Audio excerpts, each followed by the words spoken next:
Hello friends. आज का हमारा जो डिस्कशन है वो न्यूजीलैंड के ऊपर है।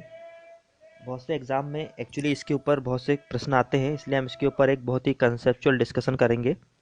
तो पहली बात तो ये है कि जो न्यूजीलैंड है वो दो भागों में डिवाइडेड है, यानी दो आइलैंड में बटा हुआ है। ये दो आइलैंड जो है, एक जल संधि है जो इनके बीच से गुजरती है, उसके वजह से ये अलग होता है। उसका नाम है कुक स्ट्रेट। ये जो कुक स्ट्रेट है वो इसे दो भागों में बांटती है। तो जो ऊपर वाला भाग है उसे नदर्न आइलैंड कहते हैं, और नीचे वाला जो है उसे सदर्न आइलैंड कहा जाता है। अब ये जो सदर्न आइलैंड है, इसमें यहाँ पर सदर्न एल्प्स नामक पर्वत श्रृंखला पाई जाती है, जो कि इसकी इसकी सबसे बड़ी पर्वत श्रृंखला है। और जहाँ पर इसकी सबसे हाईएस्ट चोटी जो है, न्यूजीलैंड की सबसे हाईएस्ट चोटी जो है, वो माउंट कुक पाई जाती है, जिसकी ऊंचाई जो है 3764 मीटर है समुद्र तल से। अगर हम इसकी पोजीशन के बारे में बात करें, तो जो पोजीशन यहाँ पर ब्रिटेन और यूरोप की है, वैसे ही पोजीशन हमें यहाँ पर ऑस्ट्रेलिया और न्यूजीलैंड की दिखती है। इसीलिए इसे साउथ का साउथ का ब्रिटेन कहा जाता है। यहाँ पर तानपो जो है वो सबसे बड़ी लेक है यहाँ की, तानपो। और वाईकाटो जो है यहाँ की सबसे बड़ी नदी है। ये दो जो न्यूजीलैंड जो है, मैंने बताया दो आइलैंड में बटा हुआ है। तो यहाँ के जो कोस्टल एरिया है, वहाँ पर बहुत ही फर्टाइल प्लेन्स पाए जाते हैं, जिन्हें यहाँ पर कैंटाबुरीज कहा जाता है। तो ये जो कैंटाबुरीज है, यहाँ पर फ्रूट्स का और वीट का कल्टीवेशन होता है। और जहाँ पर जो इसके जो मेजर प्रोडक्ट जो है यहाँ पर, वो इसके जो न्यूजीलैंड के जो मेजर प्रोडक्ट जो उगाए जाते हैं वो वीट और फ्रूट्स है।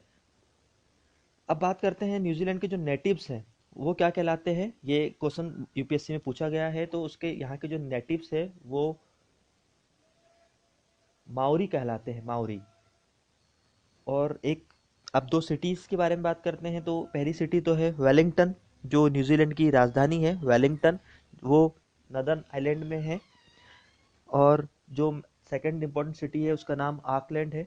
तो आकलैंड जो है यहाँ की सबसे बड़ी सिटी, लार्जेस्ट सिटी है, और इम्पोर्टेंट पोर्ट है यहाँ का, जो कि अगर आप मैप में देखेंगे जो मैं आपको सेंड करूँगा, तो वो है दोनों ही की दोनों नदर्न आइलैंड में ही स्थित है। अगर हम क्लाइमेट की बात करें तो यहाँ पर ये जो है टेम्परेट क्लाइमेट है। और यहाँ पर वर्ष भर वर्षा होती है। वर्ष भर वर्षा होने का यहाँ पर कारण यह है कि ये एक्चुअली यहाँ पे जो बारिश होती है वो वेस्टर्लीज की वजह से होती है। वेस्टर्लीज यानी ये ऐसी हवाएं हैं जो पश्चिम से पूरब की ओर बहती है। अगर आपने ज्योग्राफी पढ़ी होगी तो आपको पता होगा कि लगभग 40 डिग्री से 70 डिग्री तक के बीच में पूरा खुला समुद्र पाया जाता है। और यहाँ पर हवाएं जो है बहुत तेजी से बहती है, जिनके इनकी तीव्रता के अनुसार अलग अलग नाम है। तो ये जो हवाएं हैं जब बहुत तेजी से बहती हैं, तो ये वेपोराइजेशन की रेट को बढ़ा देती हैं और अपने साथ बहुत सा मॉइस्चर कंटेंट लेके आती है।